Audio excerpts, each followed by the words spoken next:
శ్రీమాత్రే నమః. అనగనగనగా ఓ గొప్ప యోగి ఓ రోజు ధ్యానం చేస్తూ సమాధి స్థితిలోకి వెళ్ళిపోయాడు.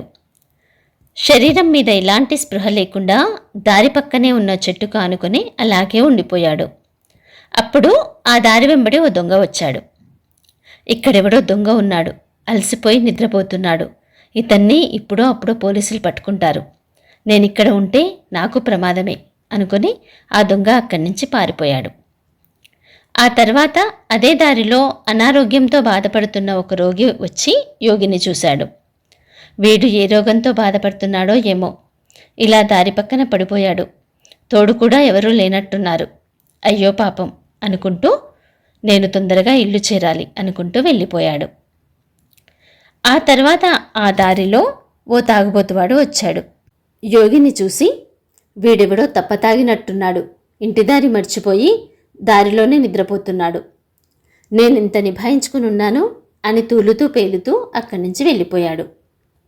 కాసేపటి తర్వాత ఆ దారిలో వచ్చిన ఒక సాధువు ఆ దారి పక్కన ఉన్న యోగి సమాధిలో ఉన్నాడని గుర్తించాడు. అతన్ని సమీపించి సేవలు చేస్తూ జాగ్రత్తగా చూసుకుంటూ ఉన్నాడు. మన దృష్టి ఎలా ఉంటే ఈ సృష్టి అలా కనిపిస్తుంది.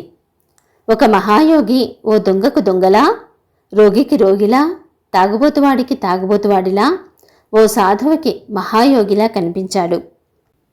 మన మనసులో ఎలాంటి ఆలోచనలు ఉంటాయో ప్రపంచం కూడా అలాగే కనిపిస్తుంది.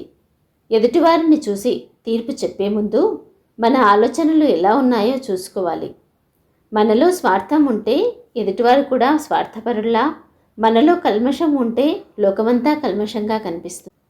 ఎదుటివారి వేషధారణ లేక ఒక చిన్న సంఘటన ఆధారంగా వారిపై ఒక ముద్ర వేసేస్తాం. వీళ్ళింతే, వీళ్ళిలాగే అనే అభిప్రాయాన్ని స్థిరపరచుకుంటాం. అనవసరపు విమర్శలు చేస్తూ ఉంటాం. కానీ ఒకరిని మనం విమర్శిస్తున్నప్పుడు మన వ్యక్తిత్వాన్ని గురించి తెలియజేస్తుందనే విషయాన్ని మనం మర్చిపోకూడదు. ఓసారి శ్రీకృష్ణుడు ధర్మరాజుతో మీ రాజ్యంలో ఒక చెడ్డవాడిని తీసుకురా అని, దుర్యోధనునితో ఒక మంచి వ్యక్తిని తీసుకురా అని చెప్పాడు. తిరిగి వచ్చిన ధర్మరాజు ప్రతి ఒక్కరిలోనూ ఏదో ఒక మంచి ఉంది, చెడ్డవారు ఎవరూ కనిపించలేదన్నాడు.